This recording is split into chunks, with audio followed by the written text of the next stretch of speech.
Hello and welcome to Happier, a podcast where we talk about strategies and insights for building happier lives. This week we'll talk about why you might buy yourself flowers, and we'll interview Charlotte Burgess-Auburn about her new book, You Need a Manifesto. I'm Gretchen Rubin, a writer who studies happiness, good habits, the five senses, the four tendencies, and all things related to human nature. I'm in my little home office here in New York City, and joining me today from Los Angeles is my sister, the sage, Elizabeth Kraft. That's me, Elizabeth Kraft, a TV writer and producer living in LA. And Gretchen, I know you love a manifesto, so I'm very excited for this conversation today. Oh, yeah. I love manifestos too. Yeah. So, okay, everybody, please keep those gift ideas coming. We are doing a gift guide episode in an upcoming episode. So we want your ideas and also your hacks for holiday decorating. Yes. And I have heard from people who are looking for the hidden symbol on my redesigned website. Some people have found it. Some people have not found it. So if you haven't found it, go look for it. See if you can spot it. Just pause the podcast. Or if you've looked and you can't find it, or you want to know if you found it correctly, if you look at my name in the logo, Gretchen Rubin, if you look closely at the T, you will see that it makes the outline of a bird looking up. And that is a nod to the bluebird of happiness, a very common symbol for happiness, which also appears on the cover of the Happiness Project and sort of appears throughout some of my stuff. So that was just a fun little way to get the bluebird of happiness alluded to in my name. Love that. Yeah. Now, Gretchen, in an earlier episode, we talked about running into a listener who told us about eating at our beloved Winstead's before her wedding reception, after her wedding, before the reception. And we had wondered about the logistics of it. So Julia, our listener, sent us a follow-up to answer our question. And she sent photos. She said, as you can see in the attached photos, the dress remained unscathed by our Winstead's pre-reception run. My husband reports that we rolled up the windows and covered ourselves in napkins. We went through the drive-thru in my pepper white Mini Cooper. Yes. So love that. Yeah, it was so fun to see the pictures. She's braver than we are with ketchup and a wedding dress, but she did it. So that was fun to hear. Yes. Now, on a more transcendent note, before we jump in, here in the United States, remember the vote in the midterms is coming up on November 8th. All 435 seats in the House of Representatives are up, and 35 of the 100 Senate seats. There are state races all across the country. You may be thinking that you're going to vote, but research shows that many more people say that they will vote than who actually do vote. And research also shows that you should make a plan, put it on the calendar, figure out how you're going to get there. If you're going to vote early, when are you going to vote? If you're going to vote that day, how do you see yourself going to your polling site? And if putting it on the calendar doesn't work for you, think about your duty to be a role model for other people, or your duty to your future self, or your duty to the country, your identity as a thoughtful citizen, as someone who participates. Listen, I have to say, I cannot wait to vote. I am going to vote early. I have an early polling place at the Met, so it's perfect for me. I can just go on my daily visit to the Met and I can vote. I cannot wait. Things feel very chaotic right now, and I feel like this is something that I can do in my own life to uphold the values that are important to me. So I really want to get this done. So if I fall and break my leg, I know that I have voted. I have done it, and I have cast my vote for the representatives who hold my values. How about you? Yeah, I'm same, Gretch. I'm planning to mail my ballot in. I'm planning to do it this weekend. And also, just want to point out to everyone, if you're someone who usually only votes in the presidential election, because a lot of people only do that, this is really important. So this is the time to make yourself someone who votes in all elections. Yes. Every election makes a difference. Every vote makes a difference. So make a plan for however that works for you. Now, and then you get to wear your sticker. Yes, we all want the sticker. I love a sticker. Yeah. They should make a scratch and sniff sticker. How great would that be? What would be the smell of voting? I don't know. That would be of America. Yeah, like fireworks or something, like a little bit of a fireworks smell. And Elizabeth, this week our try this at home suggestion is to buy yourself flowers. Now, recently, in a more happier episode, you and I were reminiscing about how we got such a kick out of Flower Fridays, which we had stumbled across when we were doing our live tour. We were in a city we think it was Seattle. We're not sure. Still haven't heard. We think it was Seattle that had Flower Fridays, and we were so enchanted by that idea. And then we got a big response from listeners who also really responded to this idea of Flower Fridays. Yeah, Michelle said, I often buy flowers on Friday as I will be at home more on the weekend to enjoy them. That's a great point. Which makes sense. Yeah. Yes. Krista uses the strategy of pairing. She said, your Friday flowers talk reminded me of my new flower buying pleasure. I dread going to Costco because it is so busy and parking is always an issue. I started putting off my Costco list items and avoided shopping there, even though I did want those specific items. I decided to start rewarding my Costco shopping efforts by allowing myself to choose a bouquet of flowers every time I shopped, which is usually once or twice a month. It is an extreme joy to pick a bouquet, which is something I never allowed myself to do. A touch of whimsy. Costco has beautiful and inexpensive bouquets, and this little luxury has me looking forward to an errand I used to dread. So again, this is a great example of pairing, where you pair something that you like to do with something that you really need to do or want to get yourself to do. And in that way, you make the difficult thing a lot easier. So, and you get flowers. Yes. Gretchen, Marjorie said, I like the idea of Flower Friday and I might try it out. It reminded me of Sunday Monday. This was a tradition our family started during the summer of the pandemic. We would have ice cream sundaes for dessert every Monday night. We started calling it Sunday Monday. It was a great treat to start the week off right. Well, I love this. It reminds me of Taco Tuesday. And also Jamie has ice cream Saturday. So Jamie is mostly a low carb eater like me, but he does have a lot of ice cream every Saturday. And we're always like, it's ice cream Saturday.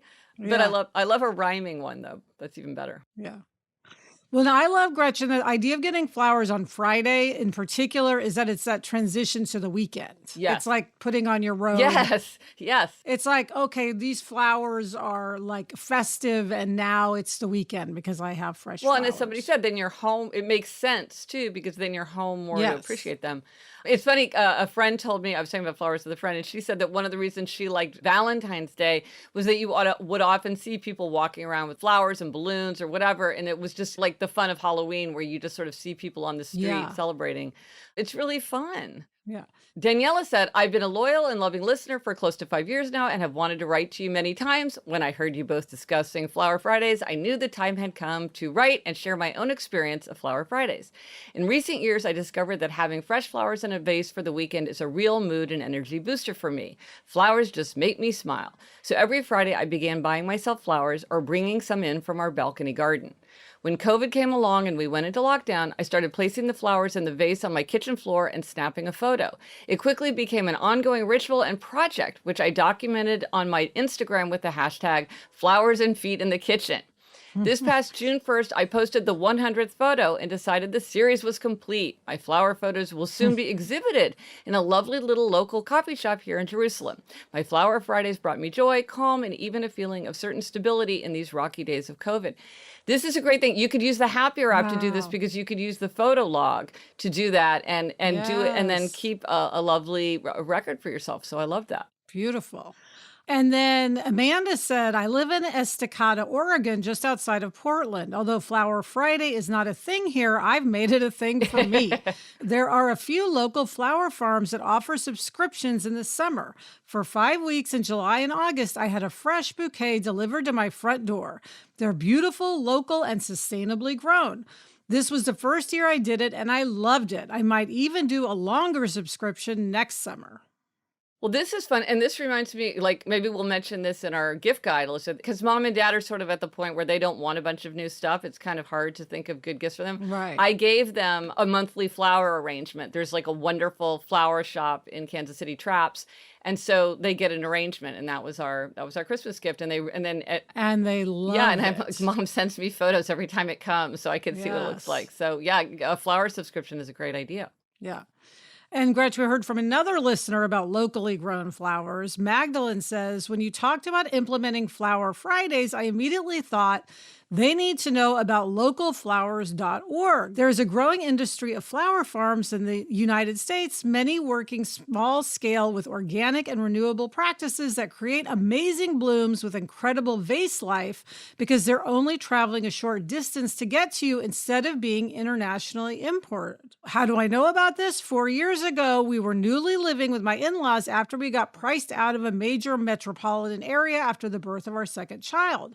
My mother-in-law and I were both at a personal crossroads. In one of our long breakfast conversations, I mentioned Gretchen's idea of looking to one's 12-year-old self for happiness inspiration.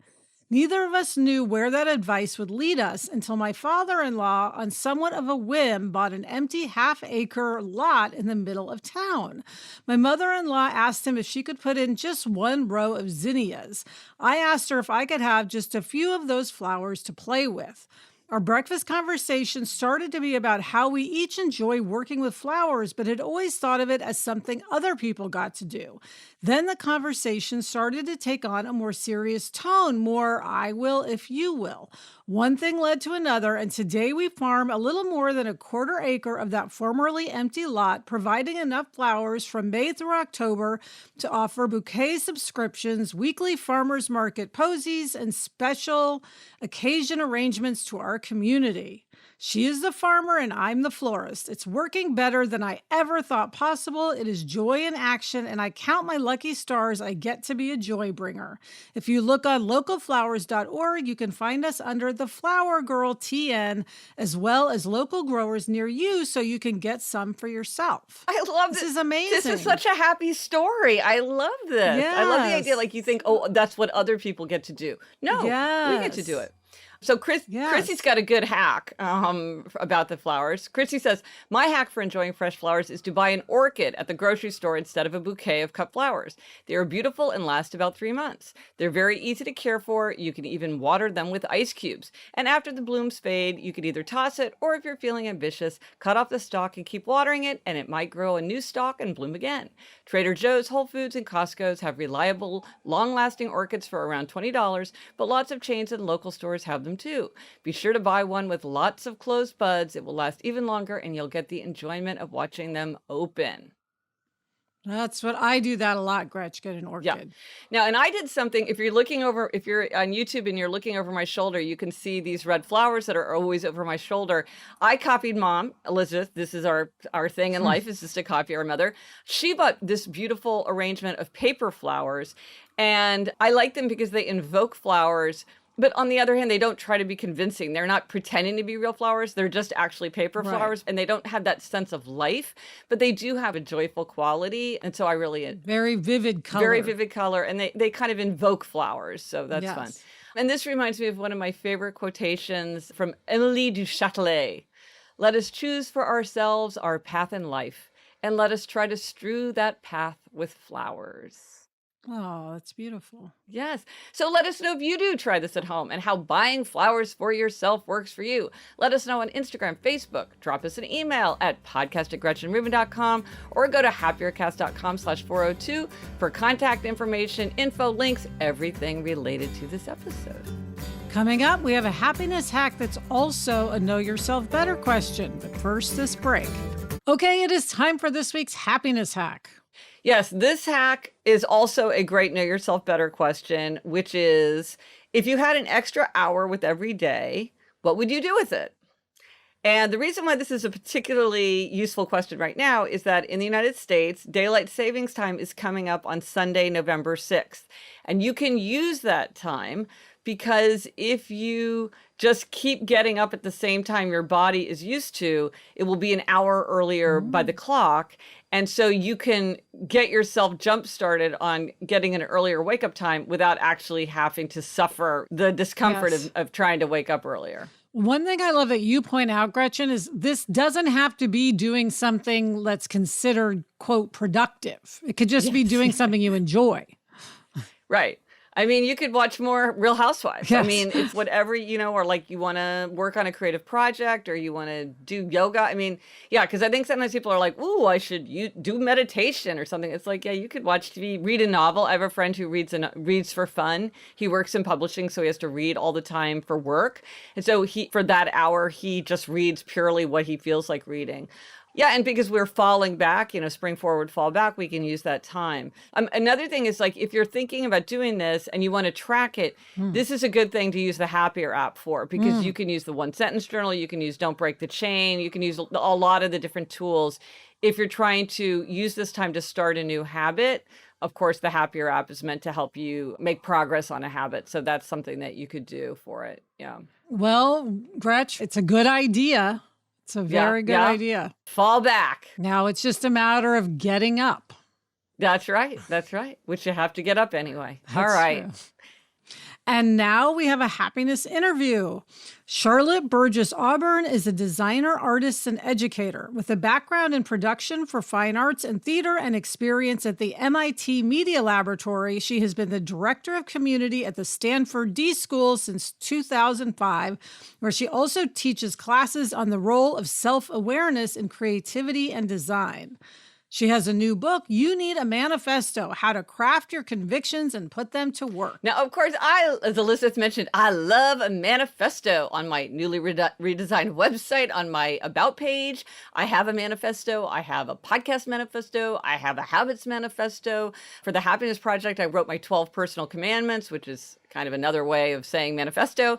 And for my forthcoming book about the 5 senses, I wrote a manifesto for listening. I love a manifesto. Welcome, Charlotte. Hi, thank you so much. I'm so excited to be here. Yeah, we're so excited to talk to you. Well, we have to start by just asking, how did you get interested in the manifesto form? Oh, wow. So I've been really interested in that for a long time, actually. My background is in art and design, and I've been a printmaker for pretty much since I was in college. Lots of different forms of print, everything from, potato prints to Xerox machines, in terms of technology. And manifestos and kind of printed pieces have always been really interesting to me from the standpoint of like art as graphics, as text as graphic, text as art. And that drew me in from the visual side. But as far as the manifesto as a credo, as a kind of repository for your beliefs and a way to consider how you want to run your life, right? I actually think that didn't happen until well after college, and when I was kind of in a period in my life where I had lost several of my family members and was really searching around for stuff that could potentially help me kind of get back on track. And I mean, amazingly, amongst the many things that I read, The Happiness Project was in fact one of the books that I read. Excellent. There you go. Good. And I was like, wow, this is an interesting way to go. So it was actually kind of part of my education around, what are the ways that we can all kind of work to keep ourselves grounded and hold ourselves to account over time. Well, you mentioned the design, and one of the things that's very striking about the book is there's there's lots of design. There's pages that fold out. There's just a lot going on in every page. Yeah. How do you think about the role of design in amplifying the credo aspect of the manifesto, or how do you think of that interplay? Yeah, I mean, I think it's really key. I don't know that it's necessarily key in the book. Like, I love how beautifully designed the book is, and it is critical that we have examples of manifestos in there from Rick Griffith, who is this amazing, amazing designer and manifesto maker. And there's a quote in the book from Marshall McLuhan around the medium is the message, right? Mm-hmm. Design, and specifically graphic design in this case, is, when you think about a manifesto, is part of the delivery mechanism of the message. It changes what the message means, right?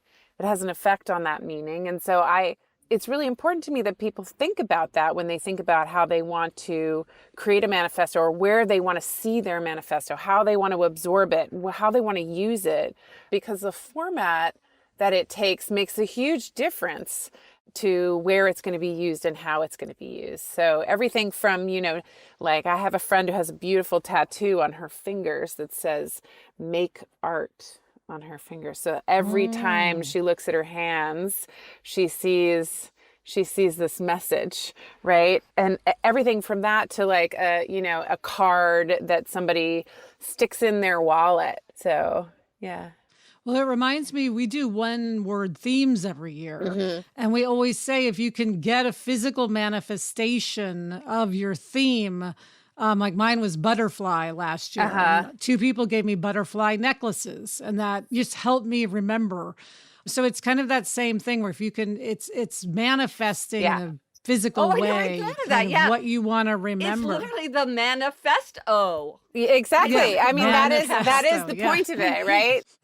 Well, Yeah. it's funny because I write these all the time, but I never thought about, I'm such a text person. I never thought about designing it or like making it visually interesting beyond just making a bulleted list. Yeah. So now I got to figure that out. Yeah. Yeah, I mean, you really do. You have to think about form and think about framework, right? So, like in your case, you're using a single word, right? And that single word is then carrying actually considerably more meaning than one word generally does carry, right? You're layering on for yourself meaning, and you're using that as a shortcut. That one word is a shortcut for you to all the different kinds of things that you want to remember, right? Exactly. Exactly. I'm holding up my salt note card. Yeah. Right. Right. So those are incredibly effective for lots of people. That kind of method is very, very effective. Other folks have ways that they want to take a look at a kind of larger spread, or they're really interested in remembering a variety of different facets of a situation or a problem. And one of my favorite manifestos is the Sister Corita Kent from the one she did for her students in her art class at Immaculate Heart College. That's a very famous manifesto. Yeah. And there's 10 points in that one. And it's like the rules of the art, of the art of the art department. And there are different facets. It's all talking about kind of like, how do you make the making of art less intimidating and more joyful and more productive?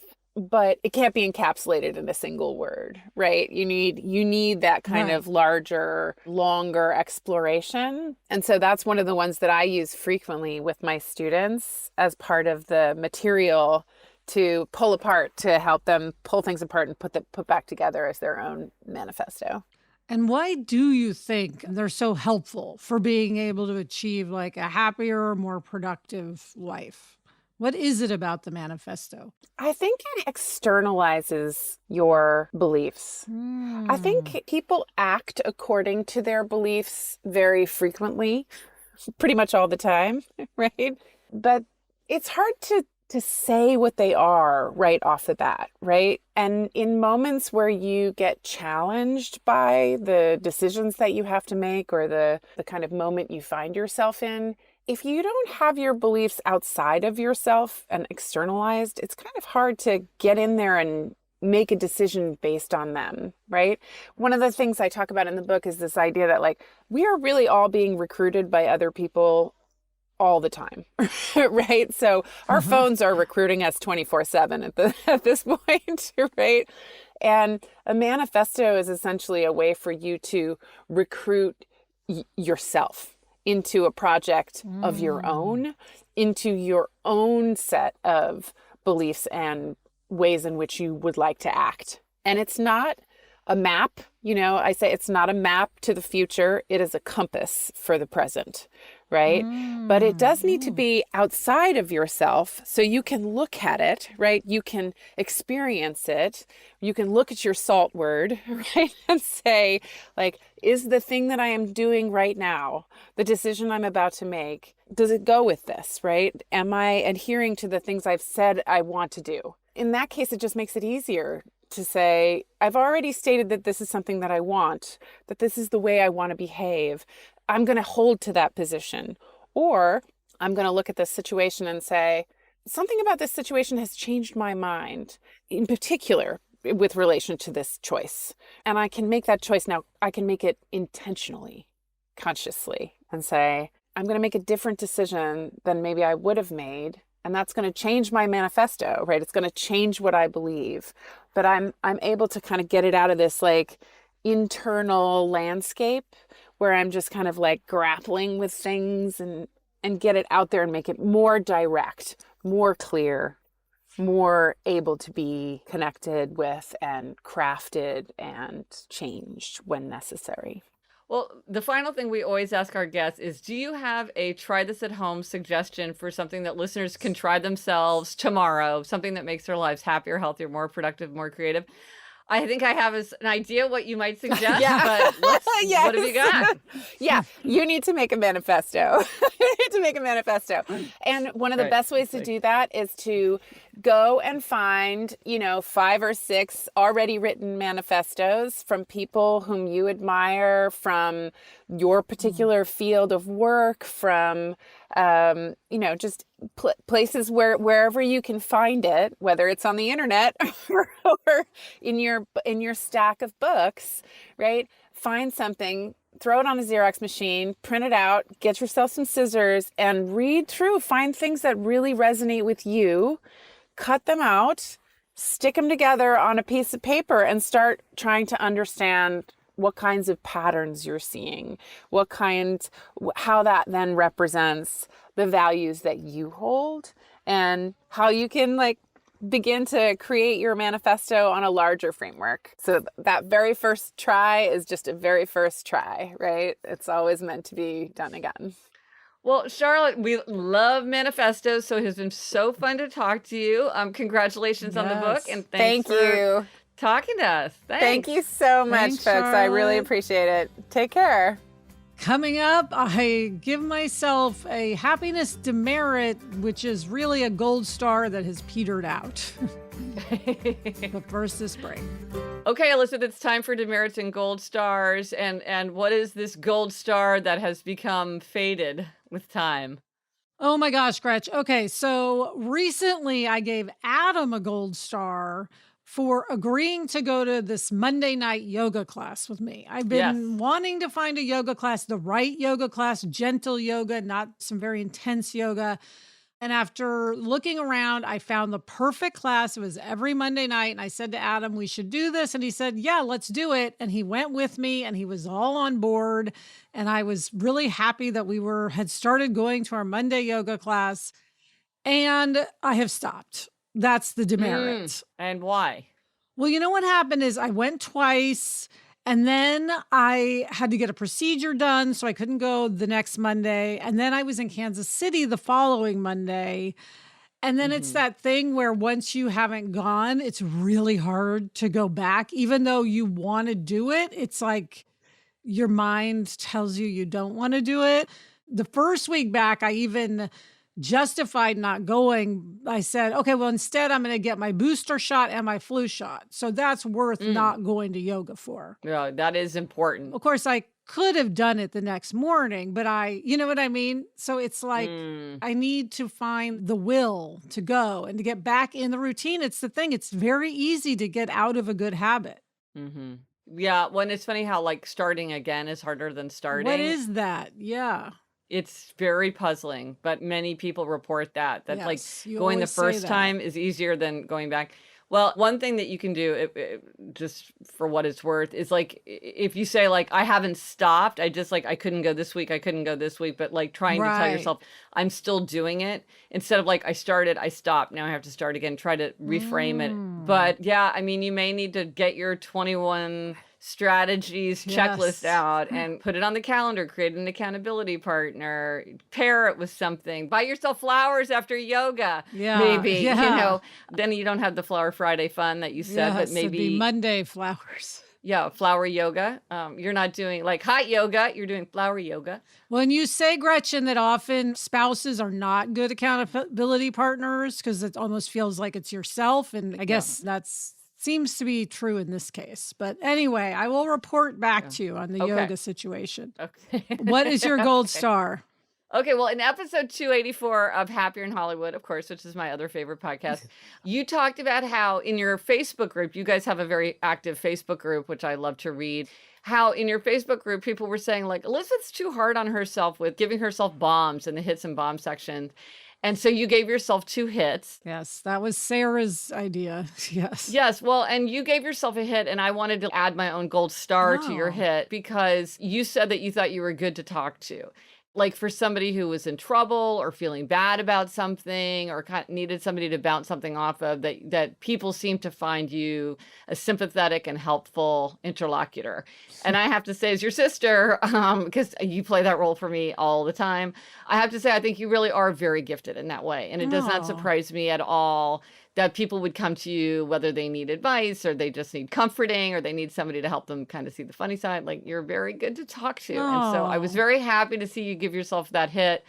And I wanted to give my own gold star just to like double down Oh, because thank it's a you. superpower. Well, It's a superpower. it's very important to me. So thank you. Yes. I really appreciate that.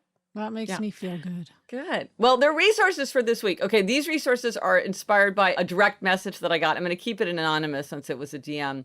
So this person wrote, I started your walking challenge at the beginning of 2020, literally 1/1/2020, and it was on my 20 for 20 list. I thought the walking challenge would help me make sure I took a break away from my desk each day. I'm an obliger, and don't break the chain works well for me. The walk fairly quickly became a ritual and then an ongoing topic of conversation around the office. One of my friends at work started jokingly saying, yeah, 100 or 200 or 300. You get the idea. Consecutive days. No big deal. Let me know when you get to 1,000. And it became a thing. I never missed a day for a full year. And partway through my second year, my friend asked me when I would hit my 1,000th day. So I decided to figure out the date. I track all my walks, and several of us added it to our calendars. 9/26/2022 was that day. I celebrated with a walk hike, of course. I plan to continue on. Hashtag onward and upward. Hashtag walk 20 and 20. Thanks again. So well done. Amazing. That's amazing. I love the fact that everybody in your office was like cheering you on and also challenging you. So if you are a fan of the Don't Break the Chain, as discussed, you can get a physical Don't Break the Chain tracker if you want to track it that way. If you go to happiercast.com/journal, so that's like a lovely Don't Break the Chain journal. Or if you want the convenience of an app, there is a Don't Break the Chain tool within the Happier app. And you can find the app at thehappierApp.com. And so if you also find Don't Break the Chain a useful approach, some people don't like it, many people do like it. That's a physical way and a digital way to keep your chain tracked. And Elizabeth, what are we reading? What are you reading? I am reading Signal Fires by Dani Shapiro. Well, I've read that. I am reading Life's Work by David Milch. And that's it for this episode of Happier. Remember to try this at home. Buy yourself flowers. Let us know if you tried it and if it worked for you. Thank you to our guest, Charlotte Burgess-Auburn. You can read her new book, You Need a Manifesto.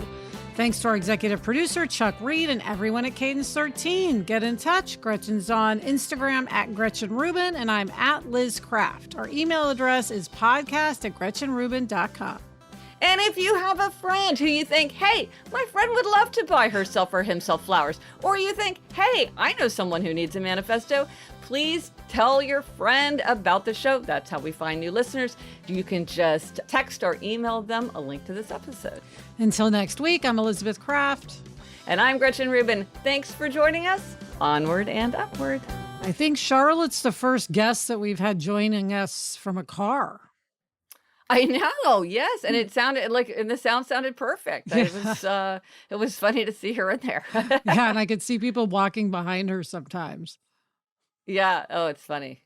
Thanks for watching the podcast here on YouTube. If you like the show, please hit the subscribe button. It really helps other people to discover our show. Thanks.